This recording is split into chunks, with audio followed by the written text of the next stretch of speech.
안녕하세요. 이번 시간에는 교육 공무직원 급여 업무 중 기본급 및 수당 체계에 관하여 살펴보도록 하겠습니다. 교육 공무직원의 임금을 지급하려면 먼저 기본급과 수당 체계에 관하여 알아봐야겠죠? 기본급 체계를 보시면 크게 교육부 임금 체계와 특수운영 직군으로 나눌 수 있습니다. 교육부 임금 체계는 다시 두 가지 유형으로 나뉘는데 첫 번째로 1유형이 있습니다. 1유형은 아래에 나열된 직종들만 해당되며 기본급 금액은 204만 원입니다. 두 번째로 2유형이 있습니다. 2유형은 1유형을 제외한 다른 모든 직종이 해당되며 기본급 금액은 184만 원입니다. 다음으로 특수운영 직군은 아래에 나열된 직종들만 해당되며 월급은 2유형과 마찬가지로 184만 원입니다. 그리고 당직 경비원은 월급제가 아니라 실제 근무한 시수만큼 시급제로 계산을 하는데요. 시급은 8,803원입니다. 8,803원이라는 금액이 최저시급보다는 조금 많아 보이고 어떤 기준인지 모르실 텐데 어디서 나왔는지 궁금하시죠? 이 시급 8,803원은 좀 전에 나왔던 월급 184만 원을 주 40시간 근무자의 월 통상임금 산정 기준시간 수인 209시간으로 나눠준 금액입니다. 월 통상임금 산정 기준시간 수에 대해서는 평균임금 및 통상임금 관련 강의를 참고하시기 바랍니다. 마지막으로 주 15시간 미만으로 근로하는 초단시간 근로자는 시급제로 계산을 하고 시급은 1,460원입니다. 앞에서 기본급 유형에 대해서 보고 왔는데 교육복지사와 상담복지사는 앞서 나온 유형을 따르지 않고 사업부서 계획에 따른 별도 임금체계를 따릅니다. 기관 근무자의 경우 251만 6,660원, 학교 근무자의 경우 201만 6,100원의 기본급을 받으며 참고로 가족수당을 지급하지 않습니다. 이는 잠시 뒤에 직종별 수당 지급 여부 표를 통해서 확인하도록 하겠습니다. 그리고 2021년부터 교육복지사, 상담복지사의 특수업무수당이 신설되었습니다. 특수업무수당은 사서 직종이 받는 수당의 명칭이었는데 2021년에 임금 협상을 통해서 대상자가 추가되었습니다. 특수업무수당은 월 10,000원씩 지급합니다. 마지막으로 2021년 1월 22일 기준 교육부 임금체계 1유형으로 위편입된 분들로 2021년 3월 1일자로 재직 또는 휴직 중인 교육복지사, 상담복지사에게 지급한 일시적 경력금 8만 원이 있습니다. 이는 3월 임금 지급 일에 이미 지급이 되었습니다. 이는 근로의 대가로 지급한 것이 아니기 때문에 추후 통상임금이나 평균임금 산정 시에는 포함시켜서는 안 됩니다. 조금 전에 별도 임금 체계를 적용하는 교육복지사, 상담복지사는 가족수당을 지급하지 않는다 했었죠? 이렇게 직종별로 지급할 수 있는 수당이 조금씩 다릅니다. 표를 살펴보시면 별도 임금 체계를 따르는 교육복지사, 상담복지사는 급식비, 특수업무수당, 근속수당, 정기상여금, 명절휴가비, 맞춤형 복지비는 지급 가능하지만 가족수당은 지급 불가능함이 나와 있습니다. 특수운영 직군의 경우에도 급식비, 명절휴가비, 맞춤형 복지비에만 동그라미 표시가 되어 있죠. 이렇게 직종별로 지급할 수 있는 수당 여부를 꼭 확인하시고 수당을 지급해야 합니다. 여기 표에 나와 있는 직종 외에도 다양한 직종들이 있는데 더 자세하게 알아보고 싶으신 분들은 하단의 공문을 꼭 참고하시기 바랍니다. 기본급 유형에 대해 살펴보았으니 이제 기본급 외 수당에 대해서 알아보도록 하겠습니다. 첫 번째로 교육부 임금체계가 받는 수당에 대해서 보겠는데 참고로 교육부 임금체계와 특수운영직군의 수당 적용이 조금 다르기 때문에 구분하셔서 보시면 되겠습니다. 수당 중에서 공통수당 먼저 살펴보도록 하겠습니다. 첫 번째로 급식비는 월 14만 원을 지급합니다. 참고로 이 14만 원 중 10만 원은 비과세로 처리하기 때문에 나이스 급여 작업 시에는 비과세 금액 내역에 10만 원을 꼭 적어주셔야 합니다. 지급 기준은 공통 기준과 세부 기준을 모두 충족해야 하는데 급식비의 경우 계약 기간은 상관없고 주 20시간 이상이어야 한다는 조건이 있습니다. 주 40시간 근로가 아닌 단시간 근로 시에는 주 20시간 이상이기만 하면 전액 지급을 할 수 있지만 근무일이 주 5일이 아닌 경우에 예를 들어 주 3일이나 주 2일 같은 경우에는 근무일을 비례해서 지급을 합니다. 여기서 말하는 근무일 비례의 뜻은 주 5일을 기준으로 비례를 한다는 것으로 주 3일 출근자라면 14만 원을 5로 나누고 나서 다시 3을 곱해주므로 다시 말해 5분의 3을 곱해준 금액으로 비례 계산을 하면 되는 것입니다. 방학 중 비근무 시에는 방학일 기준으로 일할 계산하시면 됩니다. 두 번째로 근속수당은 근속연수 매 1년마다 35,000원을 지급합니다. 최소 35,000원부터 최고가 70만원인데 근속연수 20년 이상한이기 때문입니다. 지급기준은 지급기준일 현재 계약기간 1년 이상 또는 계속 근로기간 1년 이상이면서 지급기준일 현재 근무 경력이 합산 1년 이상인 주 15시간 이상 근무자입니다. 조건이 까다롭죠? 여기서 지급기준일은 학교는 3월 1일, 9월 1일이고 기관은 1월 1일, 7월 1일입니다. 다시 말해 학교라면 지급기준일인 3월 1일이나 9월 1일 기준 계약기간이 1년 이상이거나 아니면 최초 계약일 후 근로관계 단절 없이 일한 계속 근로기간이 1년 이상인 사람이 근무 경력이 연 단위로 산출이 되어야 합니다. 경력이 6개월만 된다면 1년이 채 되지 않아 35,000원의 반을 지급한다거나 하지 않고 아예 지급을 하지 않습니다. 단시간 근로 시에는 2014년 3월 7일 이후 입사자부터는 시간 비례 지급을 합니다. 주 40시간 근무 기준으로는 전액 지급하고 주 40시간 미만이 되는 단시간 근로 시에는 40시간 기준으로 근무 시간 비례를 하는 것입니다. 만약 이분이 근로계약서상 주 30시간 근로자시면서 2014년 3월 7일 이후 입사자라면 산정된 근속수당에서 40분의 30을 곱해서 비례 계산을 하는 것입니다. 그리고 방학 중 비근무일 경우에는 근속수당은 월할 수당이기 때문에 방학 중에도 전액 지급합니다. 세 번째로 가족수당은 가족 구성원에 따라서 금액이 다릅니다.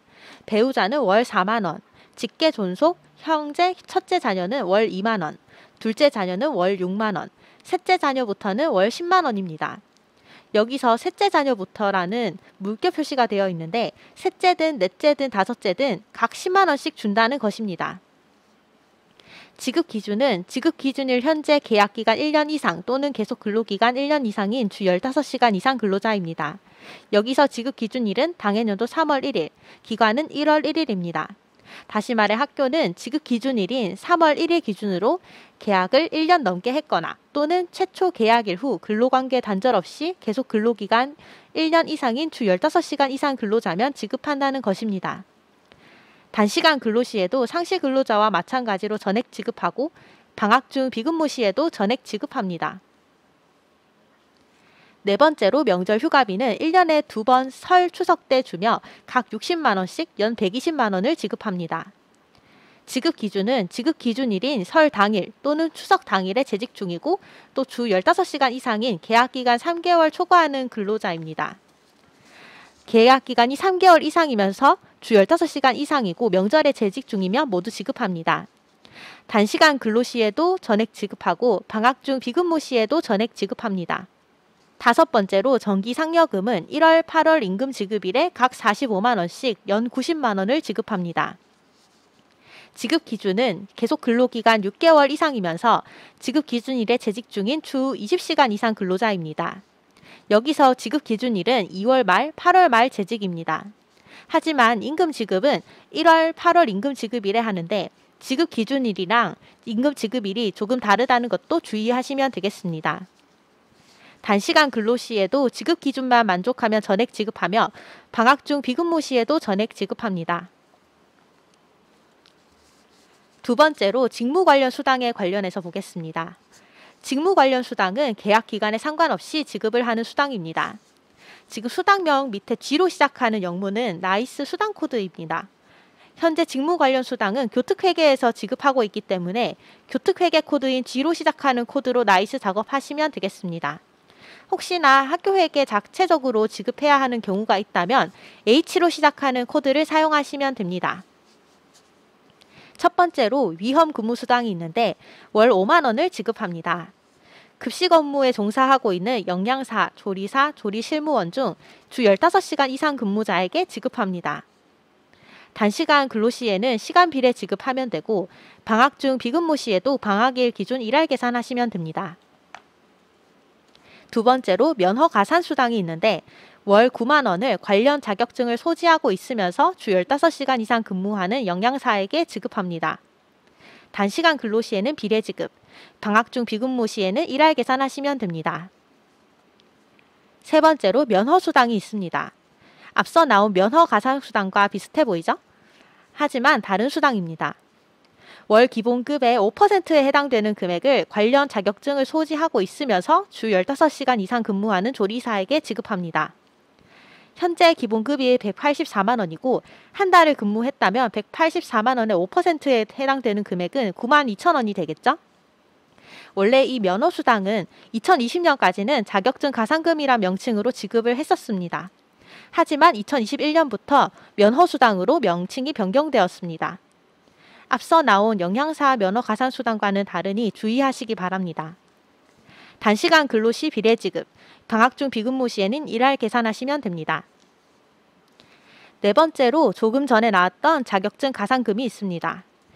2020년까지는 조리사와 전산실무원에게 지급했는데 2021년부터는 전산실무원, 교무실무사 전산만 지급을 합니다. 지급액은 월 기본급의 5% 되는 금액을 지급합니다. 지급 기준이 관련 전산 자격증을 소지하면서 업무 분장에 따라서 실제로 전산 업무를 수행 중인 주 15시간 이상 근무하는 교무실무사 전산 또는 전산실무원에게 지급합니다. 전산 업무하고 자격증을 가지면 몇 명이고 줄 수 있는 것은 아니고 교당 1명으로 제한되어 있습니다. 학교에서 자격증을 가지고 있고 또 실제 전산 업무도 수행 중인 딱 1명에게만 지급을 하는 거예요. 단시간 근로 시에는 비례 지급하고 방학 중 비근무 시에도 일할 계산하시면 됩니다. 다섯 번째로 특수 업무 수당이 있습니다. 2020년까지는 관련 자격증을 소지한 사서만 받던 수당이었는데 2021년부터 대상자가 추가되었습니다. 대신 금액이 조금 다릅니다. 지급 기준을 보시면 관련 자격증을 소지하면서 주 15시간 이상 근무하는 사서는 월 2만 원을 지급하고 주 15시간 이상 근무하는 교육복지사, 상담복지사는 월 10,000원을 지급합니다.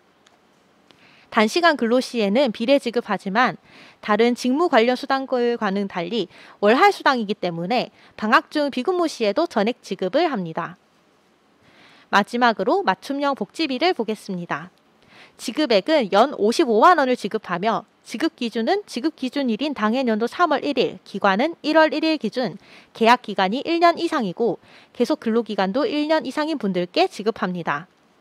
단시간 근로 시에는 비례 지급하고 방학 중 비근무 시에는 월할 계산하는 수당이기 때문에 전액 지급합니다.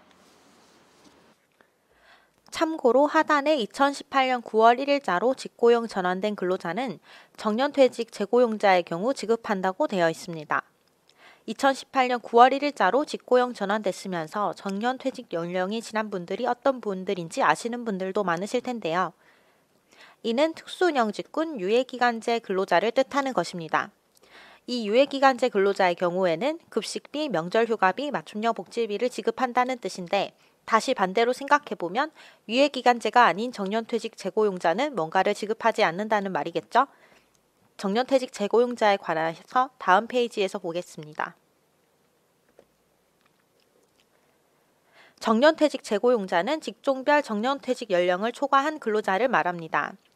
직종별 정년퇴직 연령은 현재 보통 만 60세를 치르는데 이 중에서 특수형 직군 당직 경비원, 환경미화원은 정년이 만 65세입니다.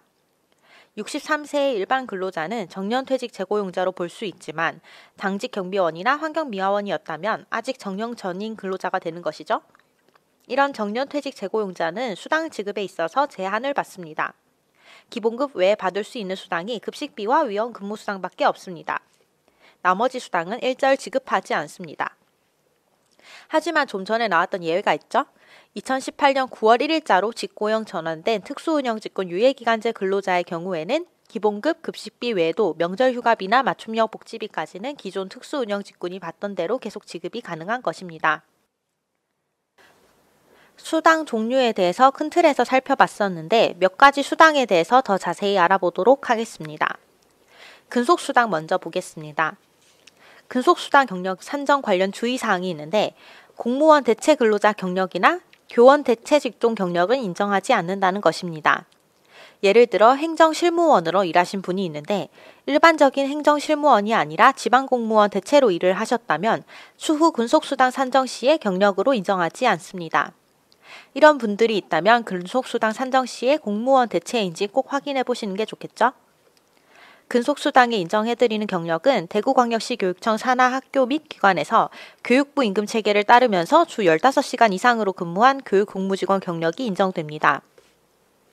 임금은 교육부 임금체계로 받은 행정실무원이더라도 공무원 대체 경력은 인정하지 않는다는 점 주의하시면 되겠습니다. 또한 이렇게 인정된 채용전 경력이 있다면 근속수당에만 인정되는 경력일 뿐 무기계약 전환이나 퇴직금 산정, 연차일수 산정 등에는 인정되지 않습니다. 경력 산정 시에는 경력증명서를 제출하도록 안내를 해야 합니다. 주의사항은 교육공무직원 매뉴얼을 참고하시기 바랍니다. 방학 중 비근무자가 방학기간을 포함해서 근로계약을 한 경우에는 근로계약서상 기간을 전부 근무 경력으로 인정해드립니다. 예를 들어 2020년 3월 1일부터 2021년 2월 28일까지로 근무를 하신 방학 중 비근무자가 있다면 저 기간 안에 방학이 있어서 실제로 근로를 하지 않았더라도 근속연수 산정 시에는 저 기간 1년을 통째로 근무연수로 산정해준다는 것입니다. 그리고 회계연도 단위 계약 시 계약기간 개시일이 휴일인 경우에는 휴일에 근무를 하지 않았지만 계약기간에 포함을 해드립니다. 여기서 회계연도 단위 계약은 학교는 3월부터 익년도 2월, 기관은 1월부터 12월을 말합니다.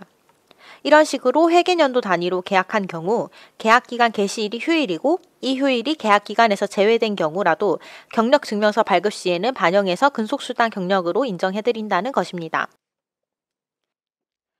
예를 들어 3월 1일이 공휴일이죠. 3일절이 금요일이고 3월 2일과 3일이 주말이라서 최초 평일인 3월 4일에 계약기간이 시작된 분이 있다고 해보면 이분이 실제로 3월 4일부터 근로계약서상 근무가 시작이 되었더라도 사실상 3월 1일부터 근속연수 산정 경력으로 봐드린다는 것입니다. 앞서 근속수당 경력 산정에 관하여 말씀드렸었죠. 이런 채용전 경력이 있어서 근속수당 경력 산정 시에 반영이 되었다면 산정 후에 나이스에도 현행화하여 반영해드려야 합니다. 나이스 비공무원 인사에 들어가셔서 채용전 경력에 등록해드리면 됩니다. 채용전 경력이 입력이 된 상태라면 경력에 들어가면 현재 근무 연수에 더해져서 재직 근무 연한이 나오게 됩니다. 이 근무 연한을 3월 1일, 9월 1일, 기관이라면 1월 1일, 7월 1일 기준으로 산정해서 근무 연수 1년당 35,000원을 곱하여서 산정된 근속수당을 6개월 동안 사용하시면 됩니다. 근속수당 지급 조건에 대해서 앞서 말씀드렸던 거 기억나시나요? 계약기간 1년 이상 또는 계속 근로기간 1년 이상이 첫 번째 조건, 전임 경력 또는 산정 경력이 1년 이상인 두 번째 조건, 그리고 지급 기준일 3월 1일, 9월 1일, 기관이라면 1월 1일, 7월 1일인 세 번째 조건, 이 세 가지 조건을 모두 만족해야지만 지급이 가능합니다. 예시를 통하여 살펴보겠습니다. 첫 번째로 계약기간이 2021년 3월 1일자로 1년이고 전임 경력이 2년이 있는 경우입니다. 지급 기준일인 2021년 3월 1일 기준으로는 이미 계약기간 조건이 충족이 되었고 전임 경력도 2년이 있어서 산정 경력이 1년이 넘게 되니 바로 근속수당 지급을 하면 되겠죠? 마찬가지로 3월 1일자로 이미 기준이 충족이 된 상태이니 9월 1일자로도 계속 지급을 하시면 됩니다. 두 번째로 계약기간이 2021년 3월 1일자로 1년이지만 전임 경력이 6개월이 있는 경우입니다. 지급 기준일인 2021년 3월 1일 기준으로 이미 계약기간 조건은 충족되었습니다. 그런데 경력을 산정해보니 6개월뿐이죠. 그래서 지급 기준일 기준 산정 경력이 1년 미만이기 때문에 지급하지 않습니다. 다른 조건은 다 충족되었는데 근속수당 1년당 35,000원을 개월수로 쪼개서 주지 않기 때문입니다. 그리고 시간이 6개월이 지나서 2021년 9월 1일이 됩니다. 이미 다른 조건을 다 충족한 상태에서 산정 경력이 조금 부족했던 상태인데 6개월을 근무하고 나서 산정 경력이 딱 1년이 되었습니다. 이때 모든 조건이 충족되기 때문에 2021년 9월 1일자로는 지급 대상자가 되는 것입니다. 세 번째로 계약기간이 2021년 3월 1일자로 11개월이고 전임 경력이 1년 6개월인 경우입니다. 지급 기준일인 2021년 3월 1일자로 계약기간 기준을 충족하지 못하였기 때문에 지급하지 않습니다. 네 번째로 계약기간이 2021년 5월 1일자로 1년이고 전임 경력이 1년인 경우입니다. 지급 기준일인 2021년 3월 1일에는 아예 재직 상태가 아니게 되죠. 그렇기 때문에 지급 대상자가 되지 않습니다. 2021년 9월 1일에는 어떨까요? 2021년 9월 1일 기준 계약 기간이 8개월밖에 되지 않습니다. 그래서 계약 기간 조건이 여전히 충족되지 않았기 때문에 지급 대상자가 되지 않습니다. 이런 식으로 세 가지 조건이 모두 충족이 되어야 합니다. 다음으로 가족수당에 대해서 더 자세히 알아보겠습니다. 먼저 가족수당의 지급 기준이 되는 부양가족의 범위를 보겠습니다. 배우자는 따로 연령 등의 조건이 없습니다. 공부상으로 등재된 배우자면은 받을 수 있습니다. 직계존속은 본인 및 배우자의 만 60세 이상, 여성의 경우에는 만 55세 이상이면 대상자입니다. 직계비속은 본인 및 배우자의 만 19세 미만의 경우 대상자가 됩니다. 형제자매는 기본적으로는 대상자가 되지 않지만 장애의 정도가 심한 경우에는 대상자인데 장애의 정도가 심한 경우에 대해서는 자세한 사항을 교육 공무직원 업무 매뉴얼을 참고해 보시기 바랍니다. 가족수당 지급 시 주의사항을 더 살펴보도록 하겠습니다. 가족수당은 최대 4명까지만 받을 수 있습니다. 하지만 직계비속의 경우 4명을 초과하더라도 추가적으로 지급할 수 있습니다.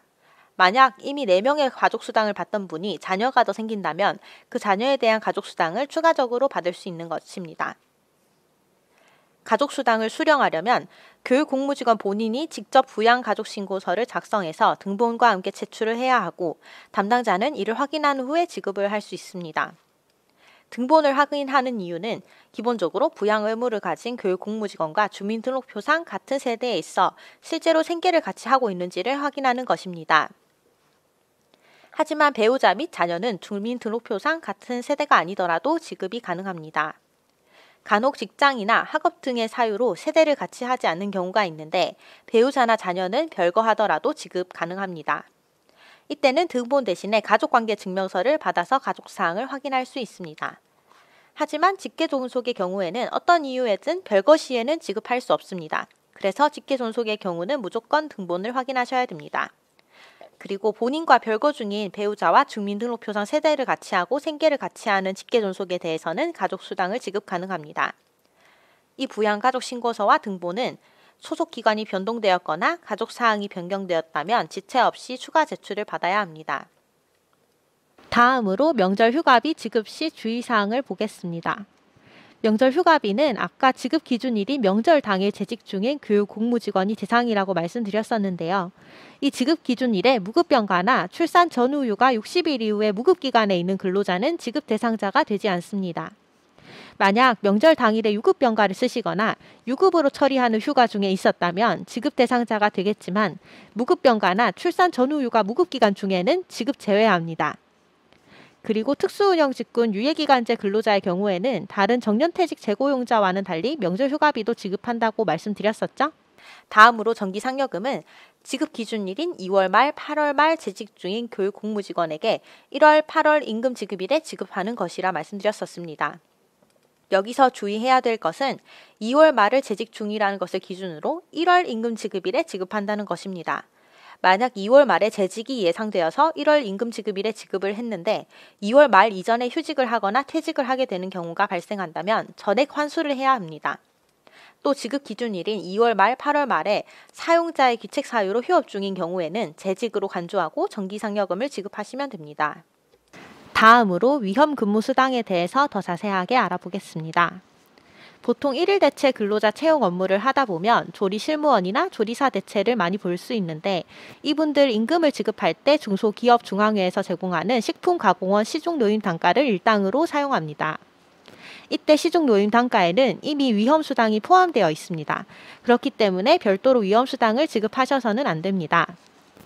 둘째로 조리 업무와 연관된 일을 할 경우에만 지급해야 합니다. 조리 업무와 연관되지 않은 출장이나 연수 시에는 지급하지 않습니다. 셋째로 코로나19로 인한 온라인 계약 기간으로 급식이 없는 경우, 급식이나 조리 업무와 연관되지 않은 대체 업무를 수행할 경우에도 위험수당을 지급할 수 있습니다. 넷째로 2020년 11월 20일 개정된 취업규칙에 따라서 생긴 방학 중 유급휴일인 겨울방학 중 음력설 당일, 여름방학 중 광복절에는 위험수당을 지급하지 않습니다. 참고로 방학 중 청소일이나 부식 준비일 등으로 근무하거나 병가, 연가, 특별휴가 등으로 근무하지 않은 날에도 지급합니다. 참고로 병가, 연가, 특별휴가 등은 휴가로 근로 제공 의무는 있으나 면제된 날이기 때문에 복무를 달게 되면 근로한 것으로 간주하는 날이니 당연히 위험수당을 드리면 되겠죠? 다음으로 달력을 같이 살펴보면서 위험근무수당 지급하는 법을 간단하게 살펴보겠습니다. 1일부터 5일까지는 학기 중 근무일이기 때문에 당연히 위험수당을 지급하시면 됩니다. 12일은 음력설 당일인데 2020년 11월 20일 개정된 취업규칙에 따라 유급휴일이 생겼다고 말씀드렸었죠? 바로 그날입니다.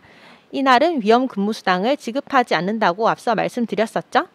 방학 중 유급휴일은 위험근무수당을 지급하지 않습니다. 24일부터 26일까지는 방학 중 청소일로 출근한 날인데 방학 중 청소일이나 부식 준비일로 출근 시에는 위험근무수당을 지급하시면 됩니다. 그리고 만약 다음 달 1일에도 개학 등으로 근로가 예정되어 있다면 28일은 주휴가 발생하겠죠? 주휴일도 당연히 위험수당을 지급하시면 됩니다. 참고로 월급제 근무자가 방학기간 근무 시에 주휴가 발생하는 경우 해당 주의 토요일도 임금을 지급하기 때문에 토요일, 일요일 2일의 임금을 지급하시면 됩니다. 마지막으로 맞춤형 복지비에 관하여 보겠습니다. 먼저 특수운영 직군의 맞춤형 복지비는 계약기간 1년 이상이라는 조건이 있죠. 그런데 2018년 9월 1일자로 용역 직고용된 근로자 중 유예기간제 근로자는 정년 초과 근로자인 정년퇴직 재고용자와 지급기준일인 학교는 3월 1일, 기관은 1월 1일 기준으로 계약기간 1년 미만이신 분들도 지급 가능합니다. 유예기간제 중에서 매년 9월 1일자로 계약하시는 분들이 있는데 이런 분들은 3월 1일자로는 계약기간이 6개월밖에 남지 않지만 6개월치를 지급을 하게 됩니다. 다음으로 2020 회계년도 중도 입사자부터 적용되는 사항인데 당해 학교 3월 1일, 이 기간은 1월 1일 기준, 계약 기간은 1년 이상이지만 계속 근로기간이 1년 미만인 경우 계속 근로기간이 1년이 되는 시점부터 월할 계산해서 복지비를 지급합니다. 이는 교육부 임금체계를 따르는 일반 직군만 적용되는 사항입니다. 원래 특수운영 직군은 계속 근로기간에 대한 조건이 없었기 때문에 이에 해당되지 않고 계속 근로기간 1년 이상이라는 조건이 있던 일반 직군만 해당됩니다. 예전에는 연도 중 중도 입사자가 있었을 때 입사연도는 당연히 배정하지 않았고 입사 다음 해에도 학교라면 3월 1일 기준 계속 근로기간이 1년이 되지 않기 때문에 배정을 하지 않았습니다. 하지만 2020 회계년도 중도 입사자부터 입사 다음 해에 1년이 되는 시점이 되면 그 1년이 되는 시점이 포함된 달부터 월할 계산해서 지급하게 되었습니다. 예를 들어 학교에서 근무하는 4월 1일자 입사인 근로자라면 입사 다음 해 3월 1일에는 계속 근로기간이 1년이 되지 않아서 당장 배정하지는 않지만 4월 1일이 되면 계속 근로기간 1년이라는 조건이 충족되기 때문에 4월부터는 그 해의 복지비를 월할 계산해서 11개월치를 배정하게 되는 것입니다. 다음으로 맞춤형 복지비를 지급할 때 육아휴직 자녀당 최초 1년, 산재휴직 전기간, 질병휴직 최초 1년, 가족돌봄휴직 최초 90일, 그리고 휴업 전기간은 근로기간으로 인정하여 맞춤형 복지비를 재직자처럼 부여하시면 됩니다. 맞춤형 복지비 계산은 월할 계산합니다. 회계년도 시작월부터 종료월까지 1년을 12개월로 나눠서 계산합니다. 만약 연도 중 신규 임용, 휴직, 복직 등 사유 발생 시 복지점수 부여 사유가 있는 날이 속한 월을 실제 근무한 달로 계산하여 월할하여 계정을 합니다. 예를 들어 학교 근무자가 10월 15일자로 휴직하는 경우 사유 발생일이 10월 15일이고 이 날이 속한 월인 10월까지는 근무한 달로 간주하고 3월부터 10월까지의 8개월치를 월할 계산해서 부여하는 것입니다. 만약 퇴직, 전출, 휴직일 등이 매월 1일자의 경우에는 전달까지만 부여하고 당월에는 부여하지 않습니다. 동일한 월에 면직된 후 재임용된 경우 중복하지 않고 한 달로 계산합니다. 전출자가 있다면 전출월까지 실제 사용한 복지점수 현황을 전입기관으로 공문을 통해 통보하시면 됩니다. 마지막으로 예시를 보겠습니다. 학교에서 근무하는 주 40시간 근로자가 2021년 6월 1일부터 2023년 2월 28일까지 육아휴직을 한 경우입니다. 이 기간 안에 최초 1년의 기간이 포함되어 있다고 가정을 했을 때 복지점수 배정을 어떻게 하는지 보겠습니다. 일단 2021 학년도는 육아휴직 최초 1년의 기간이 포함되어서 1년 전체 금액인 55만 원을 배정합니다. 2022학년도에는 육아휴직 최초 1년의 기간이 2022년 5월 31일에 끝나기 때문에 6월부터는 육아휴직 1년 초과의 기간이 되겠죠? 앞서 육아휴직은 최초 1년까지는 재직처럼 간주한다고 말씀드렸는데 5월까지 3개월은 맞춤형 복지비를 배정하는 기간이고 6월부터 최초 1년이 끝난 이후는 맞춤형 복지비를 배정하지 않습니다. 그렇기 때문에 55만 원을 3개월치만 월할 계산해서 13만 7,500원을 배정하는 것입니다. 지금까지 교육 공무직원의 기본급 및 수당 체계에 대해서 알아봤습니다. 자세한 것은 교육 공무직원 업무 매뉴얼에서 확인하실 수 있습니다. 강의를 마치도록 하겠습니다. 감사합니다.